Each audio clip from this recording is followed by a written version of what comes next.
Assalamualaikum warahmatullahi wabarakatuh.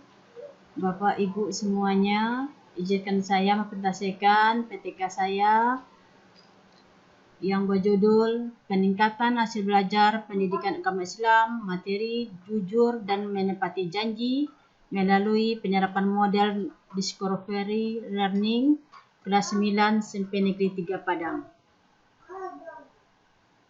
oleh Sri Delima, Pendidikan Profesi Guru Institut Agama Islam Negeri Padang 2021.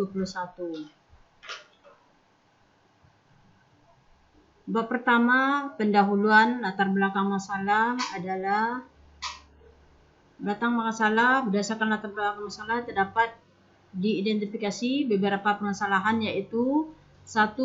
Pembelajaran pendidikan agama Islam terutama materi jujur dan menepati janji diajarkan dengan model pembelajaran ceramah. Kedua, peserta didik tidak diberikan kesempatan peserta didik menemukan sendiri materi yang diajarkan. Dan ketiga, pembelajaran hanya fokus pada teori umum. C. Rumusan masalah. A. Bagaimanakah proses pembelajaran pendidikan agama Islam, materi jujur dan menepati janji melalui penyerapan model Discovery Learning kelas 9 SMP Negeri 3 Padang? B. Apakah penggunaan model Discovery Learning dapat meningkatkan hasil belajar pendidikan agama Islam, materi jujur dengan menepati janji kelas 9 SMP Negeri 3 Padang? D. Tujuan penelitian adalah penelitian ini dilaksanakan untuk mencapai tujuan sebagai berikut. Pertama, mendeskripsikan proses pembelajaran pendidikan agama Islam, materi jujur dan menepati janji melalui penyerapan model Discovery Learning kelas 9 SMP Negeri 3 Padang. Kedua, mendeskripsikan penggunaan model Discovery Learning untuk meningkatkan hasil belajar pendidikan agama Islam, materi jujur dan menepati janji kelas 9 SMP Negeri 3 Padang. Manfaat penelitian ini adalah aspek ini memberikan manfaat sebagai berikut. A. Manfaat bagi guru. Hasil penelitian ini dapat dijadikan acuan untuk mengembangkan model pembelajaran dalam mengajar sehingga menjadi guru yang selalu inovatif dan kreatif. B. Manfaat bagi siswa.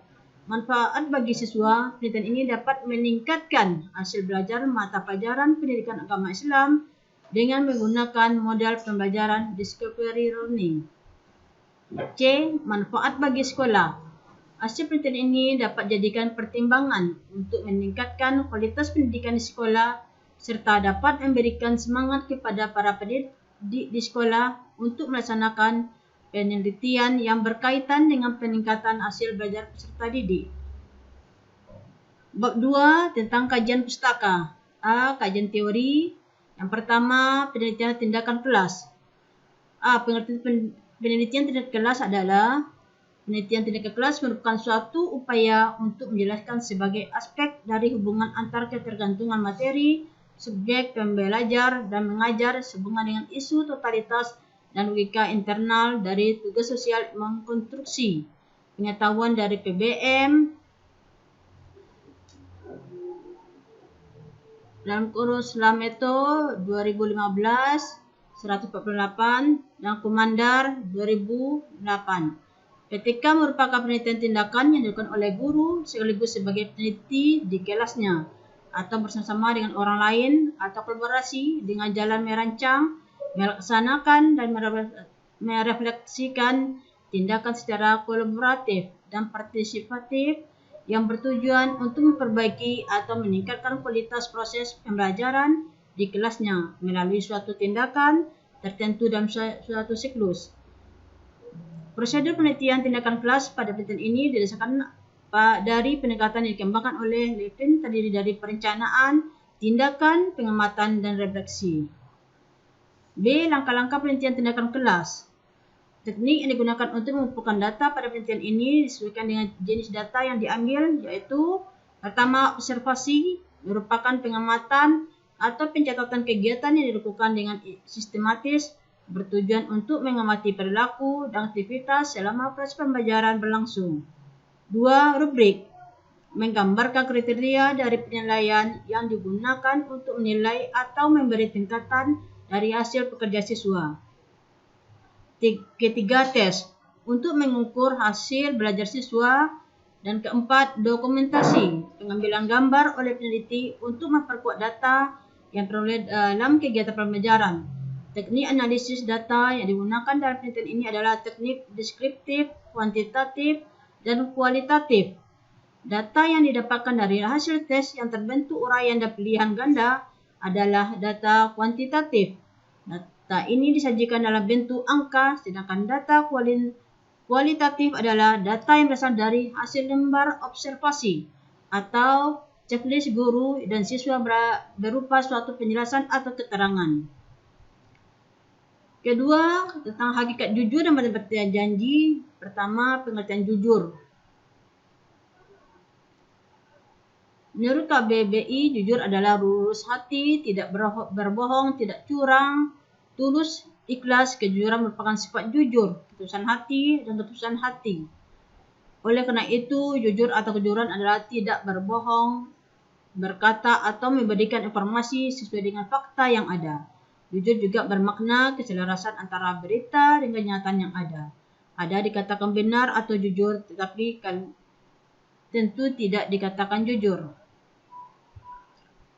B. Peranan jujur dalam kehidupan pribadi dan masyarakat. Peranan jujur dalam kehidupan pribadi sebagai berikut. Pertama, jujur akan menghantarkan ke surga. Kedua, jujur akan melahirkan ketenangan. 3. Jujur diskusi manusia. 4. Jujur akan mengantarkan perilakunya kepada derajat tinggi. 5. Jujur akan mengantarkan kepada keberkahan.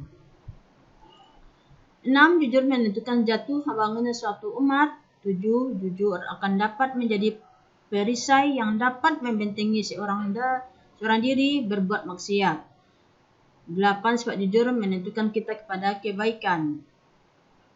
Selanjutnya, tentang pengertian menepati janji. Janji adalah ucapan seseorang kepada orang lain yang menyatakan kesediaan dan kesanggupan untuk berbuat. Menepati janji berarti melaksanakan janji yang pernah diucapkan kepada orang lain. Menepati janji merupakan salah satu sifat terpuji yang harus dimiliki orang beriman. Orang beriman pantang untuk ingkar janji. Ketiga, model yang dipakai dalam PTK ini adalah model discovery learning. Discovery learning lebih menekankan pada ditemukannya konsep atau prinsip yang sebelumnya tidak diketahui. Perbedaannya dengan discovery ialah bahwa pada discovery, masalah yang dihadapkan kepada siswa semacam masalah yang direkayasa oleh guru. Dalam penelitian ini, guru menggunakan metode discovery learning sebagai model untuk mengajarkan teks produser kepada peserta didik. Model pembelajaran ini dipilih oleh guru dengan alasan pengetahuan yang diperoleh melalui model ini sangat pribadi dan ampuh karena menguatkan pengertian, ingatan, dan transfer. Selain itu, metode ini menimbulkan rasa senang pada siswa karena tumbuhnya rasa menyelidiki dan berhasil. Model ini juga memungkinkan siswa berkembang dengan cepat dan sesuai dengan kecepatannya sendiri dan menyebabkan siswa mengarahkan kegiatan belajarnya sendiri dengan melibatkan akalnya dan motivasi sendiri. Kelebihan model discovery learning ini, dalam penggunaan model discovery learning ini, guru berusaha meningkatkan aktivitas siswa dalam proses belajar mengajar. Maka model ini memiliki kelebihan sebagai berikut. Pertama, model ini mampu membantu siswa untuk mengembangkan, memperbanyak kesiapan serta penguasaan keterampilan dalam proses kognitif pengenalan siswa. Kedua, siswa memperoleh pengetahuan yang bersifat sangat pribadi, individual sehingga dapat kokoh atau mendalam tertinggal dalam jiwa siswa tersebut. Ketiga, dapat membangkitkan kegairahan belajar mengajar para siswa. 4. Model ini mampu memberikan kesempatan kepada siswa untuk berkembang dan maju sesuai dengan kemampuannya masing-masing.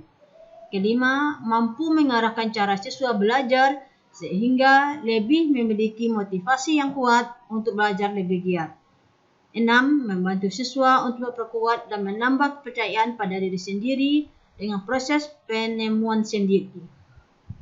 Strategi itu terpusat pada siswa, tidak pada guru. Guru hanya sebagai teman belajar saja atau sebagai fasilitator. membimbing siswa dalam kegiatan belajar mengajar. Langkah-langkah pembelajaran dengan menggunakan model discovery learning antara lain, pertama, stimulation atau stimulasi atau pemberian rangsangan. Pertama-tama pada tahap ini pelajar dihadapkan pada sesuatu yang menimbulkan kebingungannya. Kemudian dianjurkan untuk tidak memberi generalisasi agar timbul keinginan untuk menyelidiki sendiri. Kedua, problem statement atau pernyataan atau identifikasi masalah. Setelah dilakukan stimulation, langkah selanjutnya adalah guru memberikan kesempatan kepada siswa untuk mengidentifikasi sebanyak mungkin agenda-agenda masalah yang relevan dengan buahan pelajaran. Kemudian salah satunya dipilih dan dirumuskan dalam bentuk hipotesis atau jawaban sementara atas pertanyaan masalah. Ketiga, data collection atau pengumpulan data. Ketika eksplorasi berlangsung, guru juga memberi kesempatan kepada para siswa untuk mengumpulkan informasi sebanyak-banyaknya yang relevan untuk membuktikan benar atau tidaknya hipotesis. Pada tahap ini berfungsi untuk menjawab pertanyaan atau membuktikan benar tidak hipotesis. Dengan demikian, anak didik diberi kesempatan untuk mengumpulkan atau collection berbagai informasi yang relevan, membaca literatur, mengamati objek, wawancara dengan narasumber, melakukan uji coba sendiri, dan sebagainya.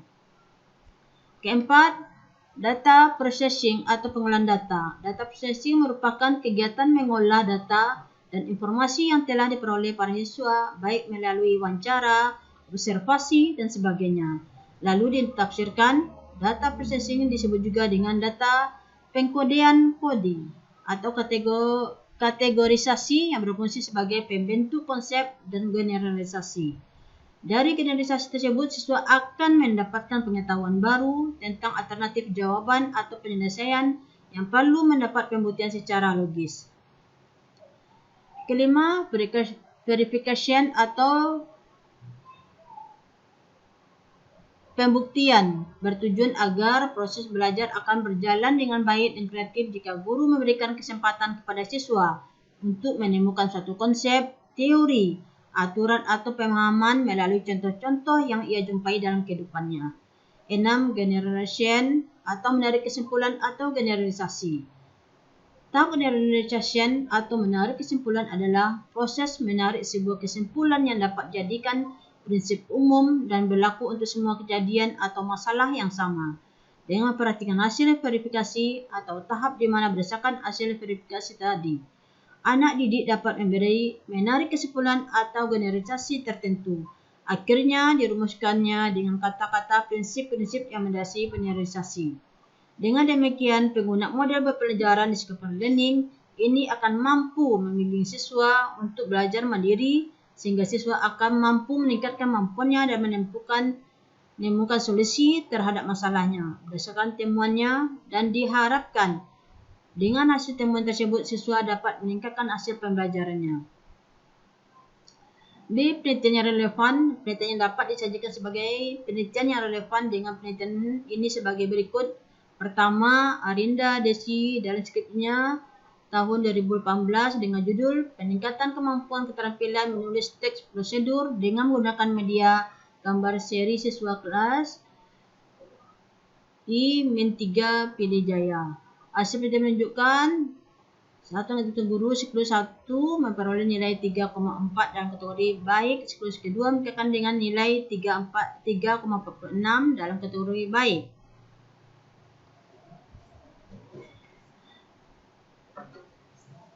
Penelitian yang dilakukan ini berbeda dengan penelitian sebelumnya. Perbedaannya terletak pada objek penelitiannya, yaitu peneliti menggunakan model pembelajaran discovery learning dalam pembelajaran pendidikan agama Islam, materi jujur dan menepati janji. C. Kerangka konseptual. Peningkatan hasil belajar pendidikan agama Islam, materi jujur dan menepati janji dapat dianalisis melalui model pembelajaran discovery learning. Melalui model pembelajaran ini dapat melihat proses pelaksanaan pembelajaran, materi jujur dan menepati janji dengan menggunakan model pembelajaran discovery learning, dan melihat pada hasil dari pembelajaran materi jujur dan menepati janji dalam pelajaran pendidikan agama Islam dengan menggunakan model pembelajaran scaffold learning. Agar lebih jelasnya dibuat dalam bentuk kerangka konseptual berikut. Pertama dari materi, jujur dan mendapati janji. Modelnya adalah model pembelajaran scaffold learning. Kemudian dalam proses pembelajarannya, hasil pembelajaran. Kemudian dan tentang siswa kelas 9 SMP Negeri 3 Padang. Bab ketiga, metodologi penelitian. Subjek penelitian. Dan ini dilakukan di kelas 9 SMP Negeri 3 Padang tahun pelajaran 2021-2022 oleh guru pendidikan agama Islam dengan jumlah peserta didik sebanyak 9 orang peserta didik. B. Tempat dan waktu. Tempat SMP Negeri 3 Padang, Sumatera Barat. Kedua, waktu tanggal 26 Juli sampai 2 Agustus.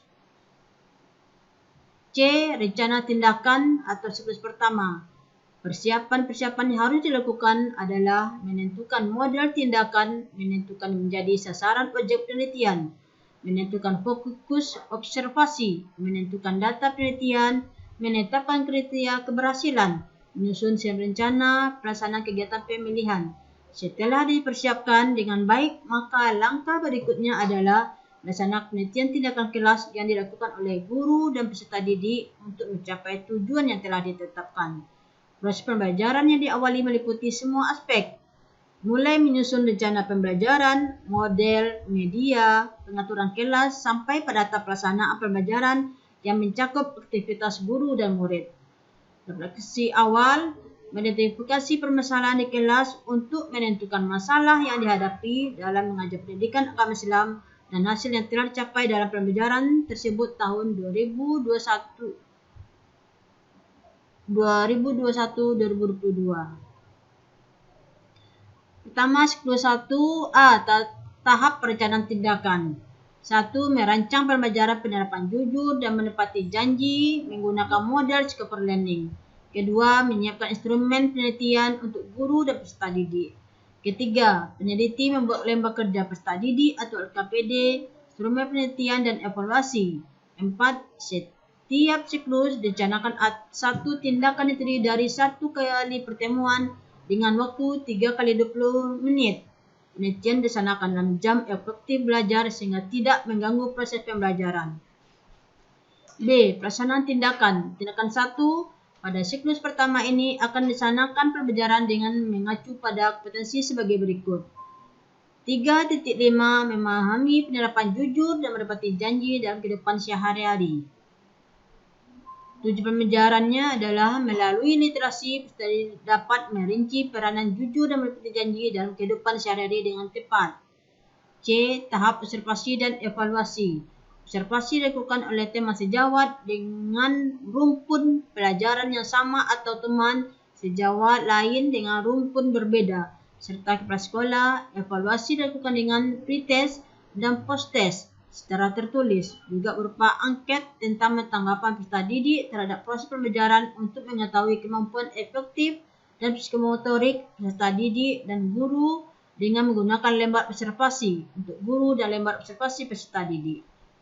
D. Tahap analisis dan refleksi. Setelah siklus 1 dilaksanakan, maka dilakukan analisis dan refleksi. Pada tahap ini, guru menganalisis hasil tes. Hasil observasi kemudian direfleksikan untuk mengumpulkan pada siklus 1. D. Data dan cara pengambilan data. Data diambil sejak para penelitian atau sebelum pelaksanaan penelitian, berupa observasi dan wawancara untuk mengetahui model dan teknik pembelajaran seperti apa yang disukai peserta didik sehingga dapat meningkatkan kompetensi pemahaman peserta didik. Selanjutnya I. Data dan jenis instrumen. A. Observasi dilakukan untuk mengamati guru dan peserta didik dalam kegiatan belajar mengajar dengan pengolahan kelas menggunakan model scaffold learning. B. Tes uji kinerja digunakan untuk mengukur kemampuan keterampilan peserta didik. C. Catatan lapangan untuk mencatat kejadian penting berhubungan dengan penelitian pertama pada saat proses belajar mengajar berlangsung, berupa perkembangan proses belajar mengajar, saran dan reaksi. 2. Instrumen penelitian. A. Hasil belajar psikomotorik. 1. Langkah-langkah menyimpulkan isi teks prosedur. Kedua, kisi-kisi instrumen menyimpulkan isi teks prosedur. Kisi-kisi dibuat sebagai acuan dalam penyusunan soal uji kompetensi. Perangkat penilaian terdiri dari penilaian proses. Penilaian proses digunakan untuk mengetahui keberhasilan pengelolaan kelas. Penilaian hasil belajar digunakan untuk mengetahui tingkat pencapaian setiap indikator dari kondisi dasar peserta didik dengan tujuan memeriksa daya serap peserta didik terhadap materi pelajaran. A. Prosedur tes. B. Jenis tagihan, tugas individu. C. Bentuk. Adalah uraiannya. Setelah siklus 1 dilaksanakan, maka dilakukan analisis dan refleksi. Pada tahap ini, guru menganalisis hasil tes, hasil observasi, kemudian diaplikasikan untuk menyempurnakan pada siklus pertama. Bapak-bapak dan ibu semuanya dan guru pembimbing, bu dosen yang kami hormati, pada kesempatan ini itu penyajian saya mengenai tentang PTK. Mudah-mudahan ada masukan dan kritikannya yang membangun. Terima kasih. Assalamualaikum warahmatullahi wabarakatuh.